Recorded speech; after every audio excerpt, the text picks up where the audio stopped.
Wakil Presiden ke-9 Republik Indonesia, Hamzahas, meninggal dunia Rabu pagi pukul 9.30 waktu Indonesia Barat. Warga dan kerabat berdatangan ke rumah duka di Jalan Tegalan, Matraman, Jakarta Timur. Wakil Presiden ke-9 RI ini meninggal dunia di usia 84 tahun. Presiden Jokowi beserta sejumlah kerabat pun mendatangi rumah duka. Pasca disolatkan, jenazah langsung dimakamkan di pemakaman keluarga di Cisarua, Kabupaten Bogor. Hamzahas menjabat Wapres di era Presiden Megawati Soekarno Putri. Juga sempat menjabat sebagai Menteri Investasi era Presiden Habibie dan Menko Kesra era Presiden Gus Dur.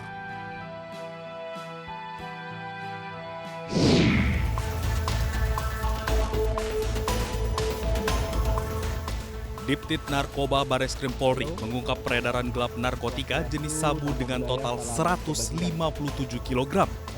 Tindak pidana pencucian uang dengan total penyitaan aset sebanyak 30 miliar. Dan penyitaan bahan kimia berbahaya poppers. Pengungkapan ini dalam rangka menindaklanjuti arahan Presiden Jokowi beserta Kapolri. Total barang bukti yang disita dalam TKP adalah satu sabu sebanyak 157 kg, di mana dilakukan penangkapan di Aceh Utara dan di Tangerang, Banten. Ya, ini ada kaitannya satu sama lain. Ya, pengembangan dari Aceh dapat diungkap di Banten, totalnya 157 kg. Sementara itu, Kabareskrim berkomitmen untuk terus memberantas peredaran narkoba untuk menjaga anak-anak Indonesia. Masa depan bangsa ini ada di anak-anak. Dan sekarang butuh tempat tumbuh dan berkembang. Mari kita juga ciptakan lingkungan kita ini menjadi environment yang baik untuk tumbuh dan berkembangnya anak. Lihat pergaulannya, dengan siapa dia bergaul. Jangan dibiarkan juga anak kita itu seolah-olah menjadi autopilot yang bisa berdiri sendiri, bisa mandiri tanpa dikasih edukasi, tanpa dikasih pengasuhan, tanpa dikasih bimbingan oleh orang tuanya. Mari kita sama-sama menjadi orang tua yang baik untuk anak-anak kita. Kami berkomitmen untuk terus melakukan penegakan hukum. Kami tidak pernah bosan untuk melakukan penegakan hukum. Masifnya pengungkapan narkoba yang dilakukan kepolisian diharapkan bangsa ini bebas narkoba dan mewujudkan Indonesia Emas 2045.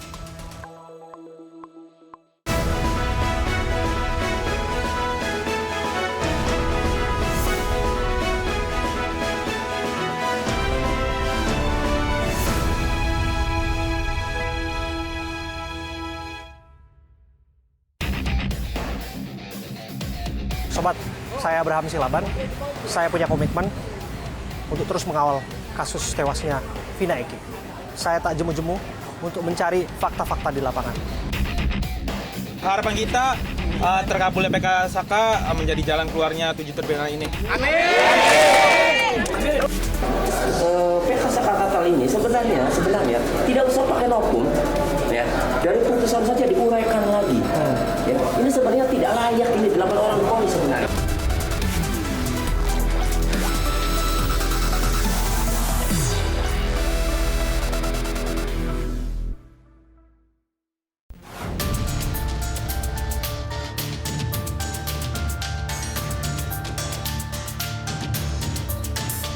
Saka Tatal, mantan terpidana kasus pembunuhan Vina dan Eki, hari ini menjalani sidang peninjauan kembali. Sejumlah spanduk bernada dukungan disiapkan oleh teman-teman Saka Tatal di kawasan Samadikun, Arya Mulya, Kesambi, Cirebon. Salah satunya spanduk bertuliskan, "Kembalikan nama baik Saka Tatal," dan akan dipasang di sekitar Pengadilan Negeri Cirebon. Teman dan keluarga berharap agar nama Saka Tatal dapat dipulihkan melalui proses hukum yang adil dan transparan. Sidang TK Saka Tatal diharapkan dapat memberikan titik terang dan keadilan atas kasus yang menimpa dirinya. Kuasa hukum juga memohon agar putusan Mahkamah Agung, Pengadilan Negeri Bandung, dan PN Cirebon dibatalkan seluruhnya. Dalam dalilnya, pihak Saka Tatal mengatakan kasus pembunuhan Vina dan Eki tidak ada hubungannya dengan Saka Tatal.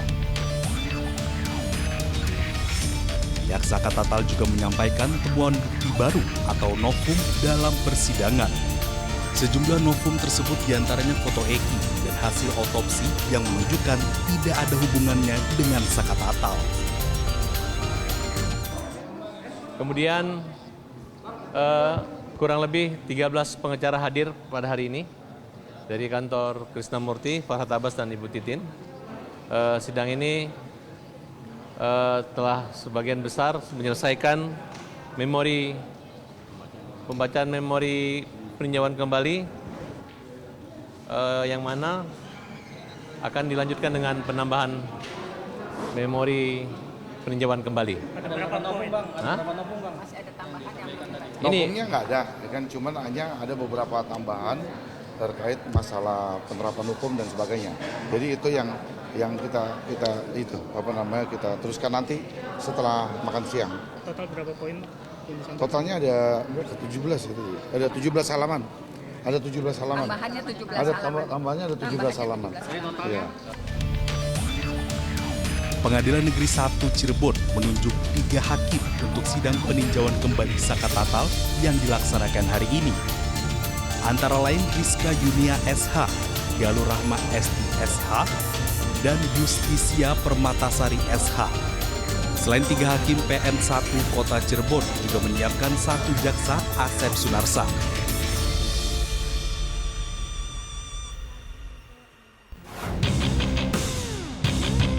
Saya, Abraham Silaban, dan tim datang ke Pengadilan Negeri Cirebon untuk melihat dari dekat jalannya sidang PK Saka Tatal. Sobat, saya Abraham Silaban. Saya punya komitmen untuk terus mengawal kasus tewasnya Vina Eki. Saya tak jemu-jemu untuk mencari fakta-fakta di lapangan. Dan hari ini, secara khusus, The Prime Show bersama Abraham Silaban hadir langsung di Pengadilan Negeri Cirebon, Jawa Barat untuk mengawal sidang peninjauan kembali Saka Tatal. Hari ini saya hadir di depan Pengadilan Negeri Cirebon untuk melihat langsung bagaimana 3 orang hakim perempuan yang akan mengawal jalannya kasus ini. 15 pengacara mendampingi Saka Tatal. Bukti-bukti sudah dibawa. Disebutkan ada 4 novum bukti baru yang akan diajukan. Di antaranya adalah sidang pra-peradilan Peggy Setiawan, kesaksian Dede Ruswanto, ratusan dokumen beserta foto, termasuk 5 bukti visual yang akan didorong ke majelis hakim, dan harapannya kemudian Saka Tatal akan menerima keadilan yang dicarinya di tempat ini. Keadilan apa yang dimaksud? Karena pada prakteknya per hari ini 24 Juli 2024 Saka Tatal bebas murni dari segala tindak pidana atau dari segala hukuman pidana setelah 8 tahun silam dirinya menjadi seorang terpidana atas kasus kematian Vina dan Eki. Dan hari ini Saka Tatal tak berhenti di sini. Saka Tatal berupaya untuk mencari keadilan bagi dirinya sendiri, berupaya untuk mencari dan memulihkan nama baiknya. Saya akan melihat langsung dan memantau langsung jalannya sidang ini. Dan tentu saja yang menjadi pertanyaan kita, apakah kemudian sidang PK Saka Tatal akan menjadi jalan keadilan untuk dirinya sendiri, atau sidang PK Saka Tatal malah berakhir anti klimaks untuk dirinya sendiri. Apapun itu, saya Abraham Silaban hadir di sini untuk memastikan bahwa pengadilan menjalankan tugas dan fungsinya secara baik dan memastikan bahwa hak-hak informasi publik terbuka di sini. Karena pada prakteknya keterbukaan publik adalah jalan untuk menemukan keadilan. Simpatisan atau pendukung Saka Tatal datang ke PN Cirebon. Mereka tak henti meneriakkan dukungannya kepada Saka. Dan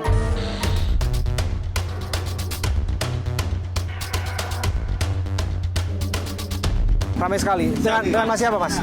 Mas Adam. Mas Adam. Ya. Mas Adam dari mana ini? Dari Kamu Saladara.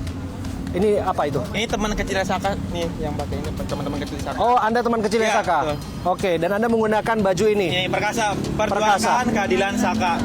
Mereka menggunakan atribut sendiri untuk menunjukkan dukungan kepada Saka Tatal, dan termasuk Anda bisa lihat di sini, sobat. Oke. Kami meyakini. Ini apa? Warga Kamu Saudara meyakini bahwa 7 terpidana bukan pelaku pembunuhan perempuan. Oke. Oke, jadi Anda ingin menunjukkan bahwa hadirnya Anda di sini dalam sidang PK Tatal juga memberikan dukungan kepada 7 terpidana yang masih saat ini ada di tahanan. Ya jelas, harapan kita terkabulnya PK Saka menjadi jalan keluarnya 7 terpidana ini. Jadi ada teman sekolahnya Saka, kemudian ada teman satu kampungnya juga ya. Ya ini teman-teman satu kampung. Teman satu kampung ya. Ini warga-warga semua dari sini. Ada perwakilan dari Sineman. Ada perwakilan dari Sineman. Ada simpatisan Saka. Ada kelompok emak-emak juga, ada ibu-ibu juga di sini ya. Ada ibu-ibu juga di sini. Mendukung semua. Ada sepuh dari ini kampung Saladara juga. Ada sepuh. Ya ini. Oke. Anda juga datang untuk berikan dukungan. Pasti itu harus. Oke. Anda mengenal Saka? Saudara. Saudara Saka. Iya betul. Oke, saudaranya berarti pamannya kah atau siapanya? Kakeknya itu kakak beradik sama kakek saya. Oke, dan memberikan dukungan terhadap keluarganya ya? Betul. Oke, apa yang ingin disampaikan? Ya prinsipnya Saka tidak bersalah dan itu harus bebas. Apa yang ingin disampaikan Mas? Karena kan Saka 8 tahun silam, ia divonis 8 tahun penjara atas kasus kematian Vina dan Eki. Tapi apa yang berbeda kali ini? Ya kali ini masyarakat untuk netizen dan media sangat mendukung Saka Tatal. Yang di sini kita juga hadir di sini karena harapan kita. Harapannya adalah mengembalikan nama baik Saka Tatal. Apa yang Mas Adam ingin sampaikan? Andai kata Mas Adam bisa berbicara kepada hakim yang hari ini menyidangkan kasus ini. Saya harap hakim membuka hatinya selebar mungkin. Hakim menjadi contoh keadilan negeri ini, menegakkan keadilan ini intinya. Oke. Dan yakin bukti-bukti yang dibawa oleh kuasa hukumnya ini akan mampu membuat apa yang digugat oleh Saka dikabulkan. Sangat yakin karena alhamdulillah Dede kan sudah jujur. Oke. Dan ada juga dari, saya sebutkan di lintas generasi, ada ibu-ibu juga di sini ya. Ada. Saya melihat kelompok ibu-ibu berkumpul di sini. Ini sebagai bentuk solidaritas kepada Saka yang hari ini mencari keadilan. Pada prakteknya kan Saka sudah bebas murni. Yang dilakukan Saka adalah untuk memulihkan nama baik dirinya sendiri, termasuk nama baik keluarganya dari segala tuduhan yang dituduhkan kepadanya. Tapi ini memantik dan memancing dukungan publik, termasuk ibu-ibu yang di sini. Ya. Dengan ibu siapa? Batika. Batika apa yang ingin disampaikan? Ingin disampaikan semoga sidangnya berjalan dengan lancar, nggak ada yang ditutup-tutupi lagi. Semoga 7 terpidana segera bebas. Amin. Anda masih kerabat atau keluarga Saka? Saya simpatisan. Saya bukan siapa-siapanya. Anda bukan siapa-siapa. Anda datang dari mana? Dari Kabupaten Puntang. Dari kabupaten datang ke sini. Anda ikutin kasus ini sejak kapan? Dari awal pas film mulai viral. Mulai viral. Terus ketika film itu mulai viral, apa yang Anda yakini? Saya yakin dari 7 terpidana dan Saka itu bukan pembunuhnya. Anda yakin itu? Yakin. Dengan Bapak, siapa namanya Pak? Saya Pak Nursid sebagai simpatisan Saka Tatal. Simpatisan Saka Tatal. Dari daerah mana? Saya dari daerah Klan Jatimerta. Jatimerta, itu masih Kabupaten Cirebon ya? Masih Kabupaten Cirebon. Oke, Anda masih kerabat Saka Tatal? Enggak, tapi Anda simpatisan? Simpatisan. Apa yang Anda sampaikan? Saya semoga ini melihat kronologis dan yang sudah viral, ternyata ini harus dibebaskan. Satu Saka Tatal yang 8 itu harus dibebaskan untuk menegakkan keadilan. Amin. Itu. Pasalnya saya ke sini ini Vini divisi. Saya datang, saya lihat, saya menang. Saya datang, saya lihat, saya menaklukkan kedoliman. Gitu. Allahu Akbar. Pak, bicara soal keadilan sungguhnya, kan dalam hal ini kan ada korban yang meninggal dunia. Saya ingin tahu Bapak juga kan ngikutin kasus ini juga. Iya. Ya kalau disebutkan bahwa dalam hal ini adalah kasus pembunuhan yang pada prakteknya udah diputus sampai 3 tingkat dari PN, dari Pengadilan Tinggi sampai kasasi. Iya. Bapak, menurut Bapak seperti apa pandangan itu? Saya juga merasa berduka dengan sepeninggalnya Vina dan Eki. Tapi di balik semua itu kan ada penyelidikan dan BAP segala macam-macam lah. Ya. Ternyata orang tidak menegakkan, artinya tidak mengadilkan sebagaimana mestinya. Ya. Gitu. Menurut pengetahuan saya. Oke. Gitu. Dan Bapak yakin bahwa kali ini sidang ini akan berpihak kepada Insya Allah yakin. Yakin. Dari musisi Cirebon saya yakin. Yakin. Oke, dan itu dia apa yang disampaikan oleh warga yang ada di sini. Dan apapun itu, proses persidangan adalah hal yang dimana ini mutlak menjadi wewenang hakim dan pembuktian di dalamnya. Saya Abraham Silaban akan mengawalnya. Kita masuk. Terima kasih Pak semua. Terima kasih Pak. Terima kasih.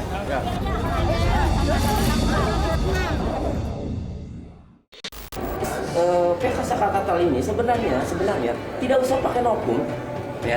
Dari putusan saja diuraikan lagi. Ya. Ini sebenarnya tidak layak ini dilakukan orang hukum sebenarnya.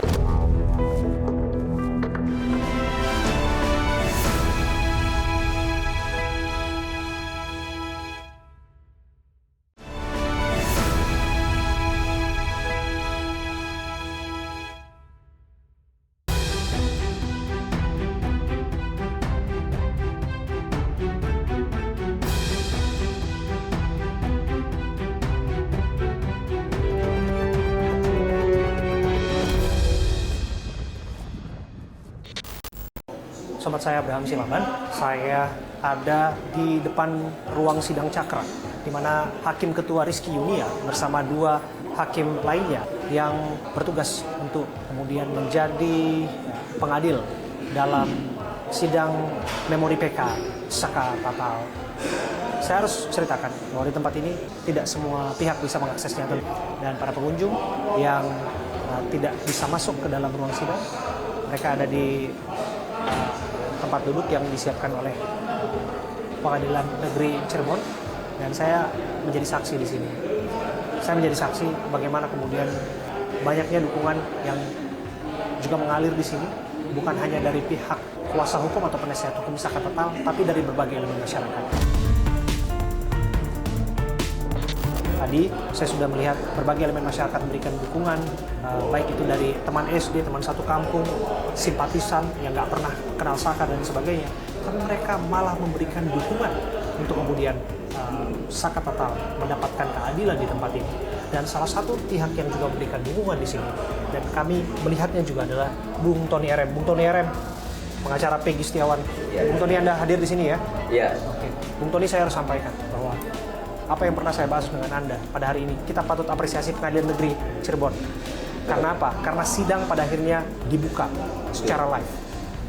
Disiarkan jutaan pasang mata, hak informasi publik terpenuhi, dan transparan tentu saja, dan harapannya ini kemudian bisa mendorong objektivitas, mendorong akuntabilitas dari proses persidangan yang sedang berlangsung. Tentu saja, saya masih ingat kita membahas ini dan saya mendorong bahwa ini disiarkan secara live, dan terus terang sobat, saya senang akhirnya sidang ini disiarkan secara live. Ya. Jadi pertama kehadiran kami, tim penasihat hukum Peggy Setiawan hadir ini adalah untuk memberikan support, dukungan ya, kepada Sakatatal dan seluruh tim pengacaranya yang saat ini sedang berjuang untuk mencari keadilan. Itu pertama. Kedua, saya dan tim penasihat hukum Peggy Setiawan mengapresiasi kepada Ketua Pengadilan Negeri Cirebon ini yang telah membolehkan ya, seluruh media untuk menyiarkan secara langsung ya, live ya, untuk proses sidang Sakatatal ini, sehingga dengan disiarkan langsung ini ya, maka tidak ada lagi nanti kekhawatiran dari masyarakat yang menilai bahwa selama ini ya khawatir kalau tertutup hakimnya masuk angin atau terpengaruh atau mengabaikan fakta-fakta di persidangan. Berkali-kali saya ungkapkan dalam beragam kesempatan bahwa harus sebisa mungkin disiarkan secara live. Sebisa mungkin ini membuka transparansi bagi publik agar tidak ada keraguan-raguan apa yang terjadi dalam ruang sidang, dan hari ini bisa dibuktikan sobat.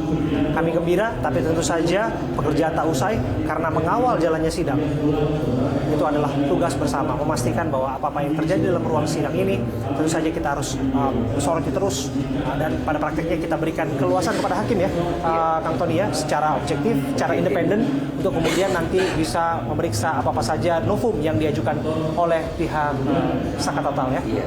Jadi ini berkat perjuangan Bang Abraham Silaban juga ya.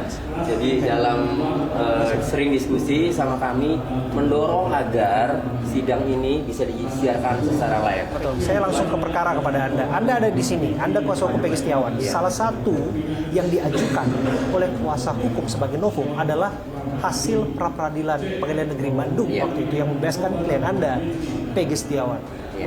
Apa artinya? Ya,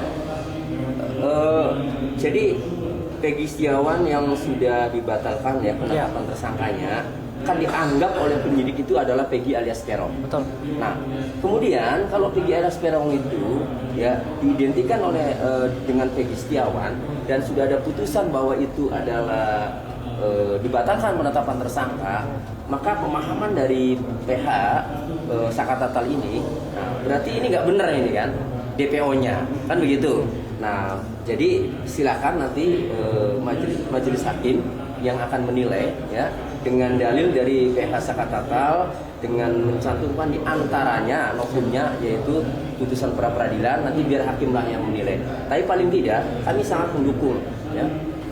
Sangat mendukung upaya-upaya yang dilakukan oleh PH Sakatatal ini, tujuannya adalah untuk mengungkap kebenaran. Biar ada kepastian hukum apakah Sakatatal dan termasuk 7 orang lainnya itu pelakunya atau bukan. Pembunuhannya bagaimana sebenarnya. Nah, mudah-mudahan dalam sidang PH Sakatatal ini majelis hakim itu lebih mengembangkan, lebih bisa menggali secara detail apa yang terjadi sebenarnya pada tahun 2016. Menurut Anda, apa yang akan menjadi pembeda? 8 tahun silam, Sakatatal divonis bersalah. Divonis 8 tahun pidana penjara. Dan yang bersangkutan sesungguhnya sudah bebas murni. Apalagi sudah mengambil surat pembebasannya kemarin pertanggal 23 Juli 2024. Artinya per hari ini bebas murni. Tidak lagi beban bagi Sakatatal. Bagi dirinya adalah ini adalah pembuktian diri bahwa dirinya tidak terlibat, dan ini untuk memulihkan nama baik yang selama ini dirinya dituduhkan menjadi bagian dalam komplotan pembunuh Vina dan Eki. Apa yang jadi beda dalam sidangan hari ini? Ya tentu beda. Pertama, menurut keterangan Ibu Titin, saat itu sidang itu kan mencekam. Jadi Ibu Titin menyampaikan ya, kalau melakukan pembelaan ya, itu sudah banyak di demo dulu ya. Demo oleh siapa? Demo itu sepertinya menurut Ibu Titin demo pesanan supaya hakim ini ketakutan. Oke, tunggu.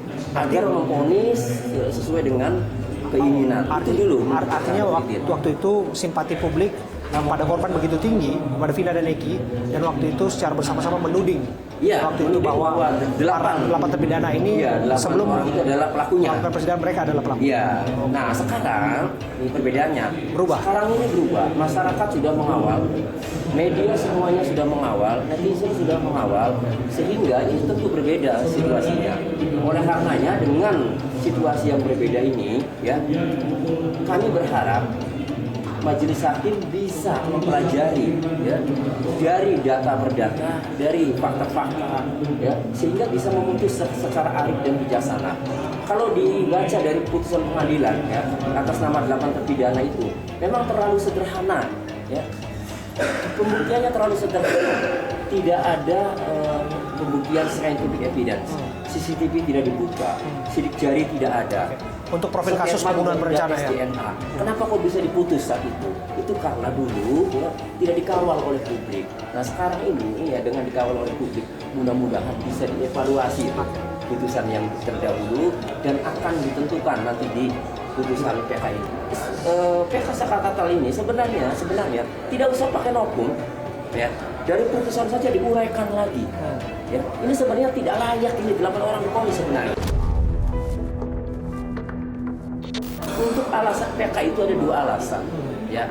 Satu nokum bukti baru, yang kedua kekhilafan hakim atau kekeliruan yang nyata dalam menerapkan hukum. Satu yang terlewat, Bung Tony.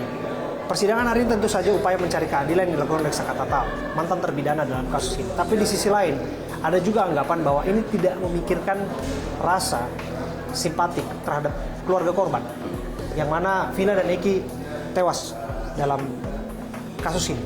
Dan 3 tingkatan kehakiman, baik itu Pengadilan Negeri Cirebon, Pengadilan Tinggi, termasuk Mahkamah Agung sudah putus bersalah para terpidana. Anda melihatnya seperti apa?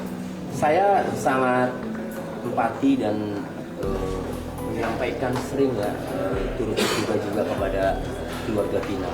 Ya, justru keluarga Vina juga menginginkan agar pelaku yang sebenarnya lah yang harus dihukum. sama seperti itu. Jadi mengingat gonjang-ganjing seperti ini, ya, saya yakin karena ini proses hukum, saya yakin keluarga Vina juga mempersilahkan untuk diuji agar keluarga Vina juga menginginkan yang dihukum itu adalah benar-benar pelaku, bukan salah tangkap, bukan salah orang.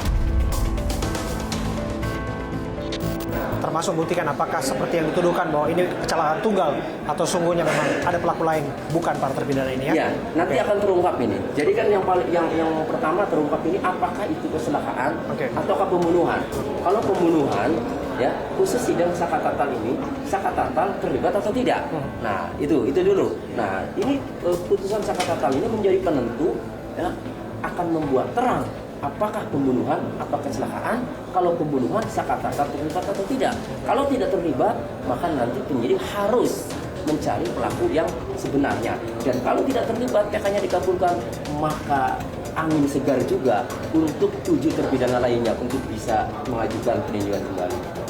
Biasa, terima kasih Bung Tony RM, penasihat hukum Peggy Setiawan yang turut hadir di sini. Dan disebutkan ia bersedia apabila kemudian dirinya diajak menjadi bagian dari tim penasihat hukum Saka Tatal. Kita akan ikuti lebih lanjut.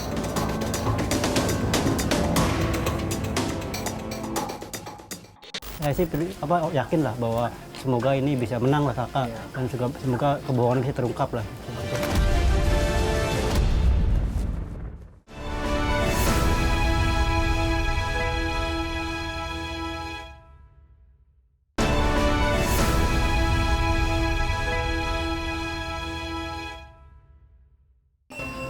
Sobat, saya Abraham Silaban. Saya mencari informasi dari pagi hingga malam hari. Saya menapaki dan mendalami setiap keterangan. Malam hari ini saya akan bertemu dengan Peggy Setiawan. Untuk pertama kali saya akhirnya hadir ke kediaman Peggy Setiawan setelah dirinya bebas. Saya pernah hadir di sini saat ibundanya sakit dan saya memilih untuk tidak mewawancaranya pada saat itu sebagai bentuk penghargaan kami terhadap privasi Ibu Kartini yang saat itu sedang dalam kondisi sakit. Tapi kini keadaannya berubah, bahwa Peggy telah bebas. Tapi Peggy tak lantas kemudian melupakan apa yang ia mulai. Karena kami mendengar bahwa Peggy Setiawan pun memberikan dukungan terhadap sidang peninjauan kembali Saka Tatal. Seperti apa dukungan yang disampaikan Peggy terhadap Saka Tatal, bahkan terpidana lainnya. Saya Abraham Silaban. Saya akan berbincang bersama dengan Peggy Setiawan di kediamannya.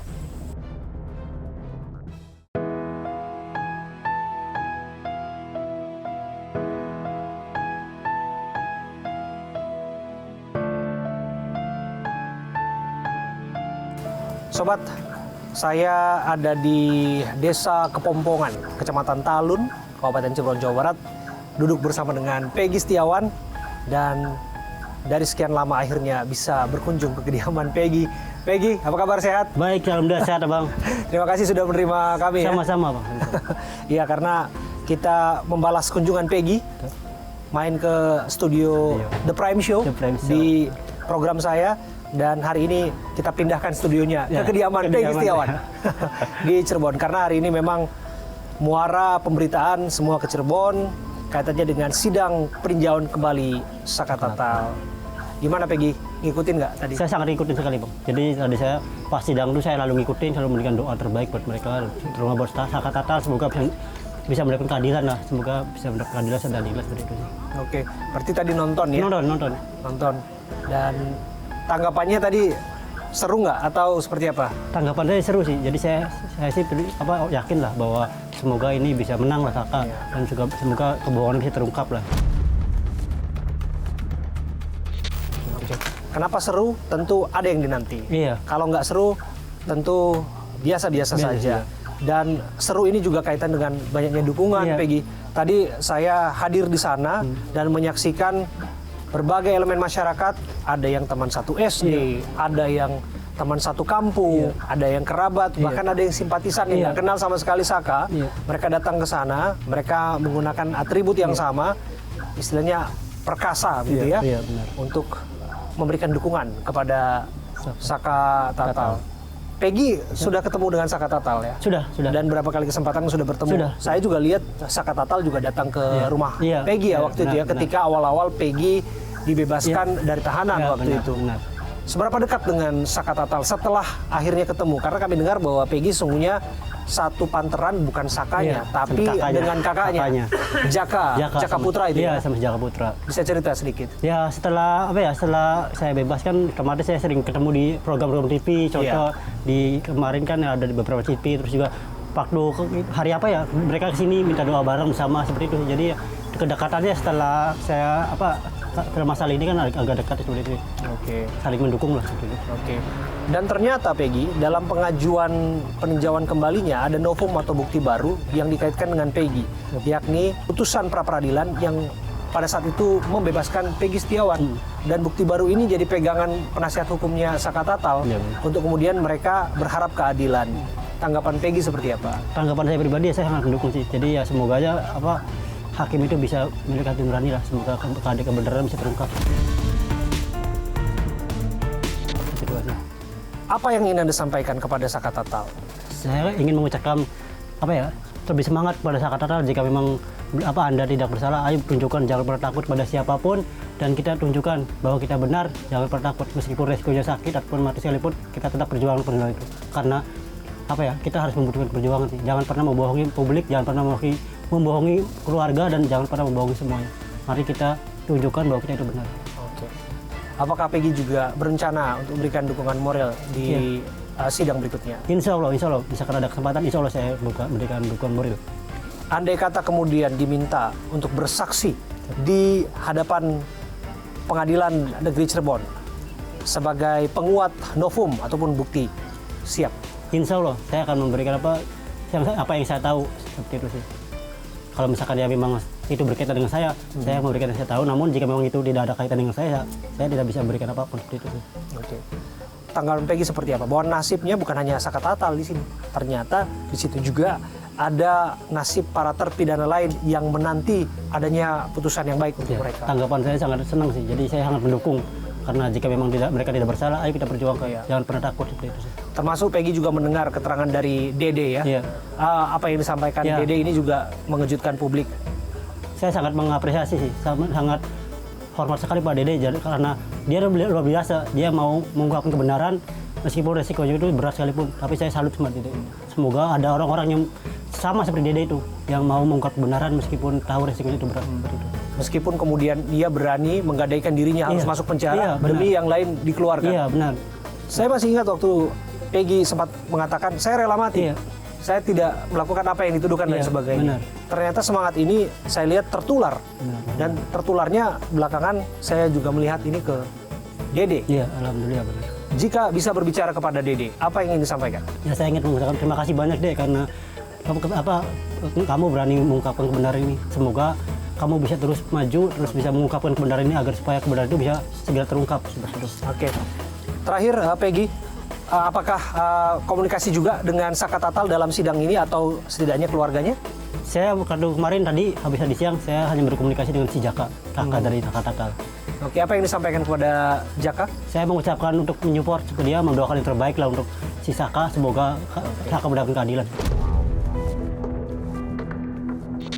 Oke. Apakah keberatan jika kemudian nelfon Jaka dan berkomunikasi dengan Jaka? Ya, saya tidak keberatan. Saya bisa telepon. Oke, coba. Kita coba kontak Jaka ya. Andai kata memang waktunya pas dan ini tidak janjian tentu saja. Kalau waktunya pas diangkat dan kita dengar apa komentarnya dan berikan dukungan kepada Jaka yang merupakan kakak dari Saka Tatal. Tentu ini dirasa positif. Memberikan dukungan karena Peggy pernah ada dalam posisi itu. Dan kini Saka pun sedang berjuang untuk memulihkan nama baiknya sekalipun yang bersangkutan saat ini sudah bebas murni per tanggal 23 Juli 2024. Tapi sudah WhatsApp ya. Udah. Oke, makasih Peggy. Bismillah kebenaran. Nah ini sudah ada bukti percakapan Peggy dan Jaka. Siap Jak, doa terbaik nganggo Saka dan yang lain gitu ya. Oke, makasih Peg. Bismillah kebenaran pasti menang. Komunikasi yang terjalin antara Peggy dan Jaka, karena saya tahu betul Peggy menyambut baik setiap komunikasi dengan siapapun tanpa pandang bulu. Peggy tanpa pandang bulu, termasuk Jaka tadi yang diberikan dukungan. Tentu ini kita akan lihat, apapun semuanya kan kembali ke pembuktian hukumnya. dan kita akan kawal terus. Saya Abraham Silaban dari kediaman Peggy Setiawan. Kami terus berupaya untuk mendalami setiap keterangan agar tegaknya kebenaran dan keadilan. Terima kasih. Terima kasih banyak, Bang. Terima kasih.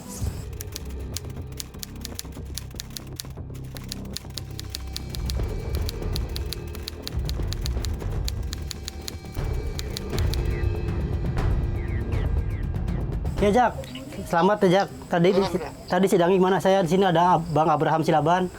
Boleh saya pegang? Bang Abraham, Iya. Iya, Mas, boleh Mas. Ya, ini bersama kita Jaka dan Peggy. Tadi cerita bahwa dia support ke Jaka. Dan kami juga ingin mendengar secara langsung supportnya Peggy kepada Jaka lewat telepon. Tadi sih pinginnya ketemuan, tapi saya tahu bahwa memang sibuk terus dan lain sebagainya. Tapi katanya akan ada kesempatan untuk ketemu. Gitu, Mas Jaka. Iya. Ada yang ingin disampaikan Peggy kepada Mas Jaka langsung? Iya, Jaka, buat saya pribadi atas nama Peggy Setiawan dan seluruh keluarga dan beserta semua tim kuasa hukum saya mengucapkan ayo semangat kepada Saka untuk bisa mendapat keadilan. Ayo kita berjuang, ayo tegakkan keadilan, jangan pernah takut pada siapapun, Jaka. Iya Peggy, terima kasih Peggy, alhamdulillah. Maksudnya ini bukan untuk Saka doang. Iya, jadi untuk semuanya. Untuk semuanya, Jak. Teman-teman yang ada di dalam juga. Iya. Terima kasih supportnya Bek. Iya, siap. Senang bisa untuk menegakkan keadilan di negeri ini Bek. Iya, siap. Jangan pernah takut. Jangan pernah takut. Tapi kita tetap semangat. Tunjukkan bahwa kita ini tidak bersalah. Betul. Luar biasa. Ada Saka nggak Mas Jaka di sana?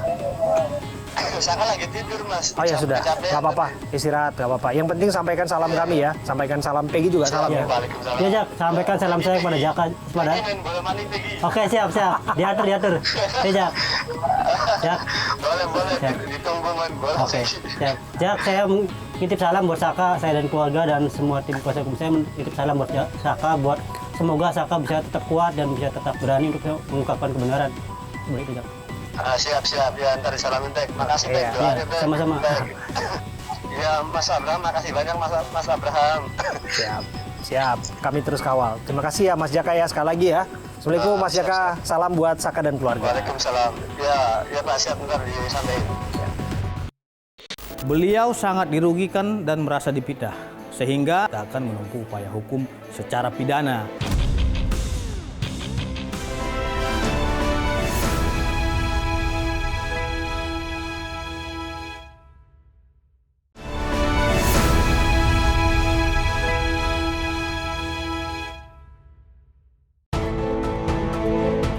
Ibtu Rudiana menunjuk Elsa Syarif, Pitra Romadoni, dan Perkumpulan Penasihat Hukum Indonesia sebagai kuasa hukumnya. Serangan balik disiapkan oleh Ibtu Rudiana dan kuasa hukum untuk menanggapi tudingan yang selama ini menyasar kepada dirinya. Tim kuasa hukum menilai selama ini pemberitaan dan tudingan terkait keterlibatan Ibtu Rudiana atas kematian Vina dan Eki adalah hoax. Meski Ibtu Rudiana telah dilaporkan ke Bareskrim atas dugaan penganiayaan kepada terpidana, namun kuasa hukum menilai laporan itu belum tentu ditindaklanjuti jika tidak terbukti. Pasalnya, Ibtu Rudiana selain berstatus sebagai terlapor, namun ia juga berstatus sebagai ayah almarhum Eki yang menjadi korban pembunuhan.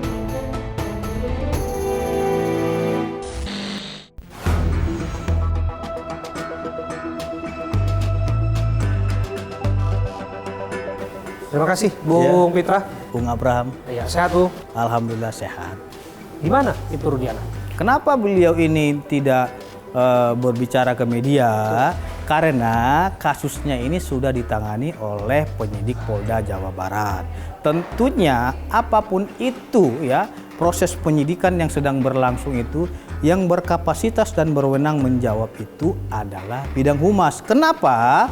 Karena di penyidikan itu tentu harus objektif, baik dari pelapor, terlapor, saksi penyidikan pelapor, yang mana ini? Saksi terlapor. Penyidikan yang nomor 2016 dong. Itu kan sudah gitu. putusan sebetulnya Ya. kan. Tapi kan kasusnya sekarang bergulir. Yang bersangkutan Itu, saat ini statusnya saya sebagai seorang kira pelapor. itu masih berjalan karena ada 3 DPO yang saat ini harus komitmen digali lagi dan didalami karena itu perintah putusan seperti itu. Artinya apa? Artinya beliau itu tidak punya kapasitas untuk menyampaikan sesuatu hal kepada publik agar tidak terjadinya kesimpang siuran. Sebenarnya Bapak Ibtu Rudiana itu tidak mau meladeni pihak-pihak. Dia dihina, dicaci maki, beliau diam saja.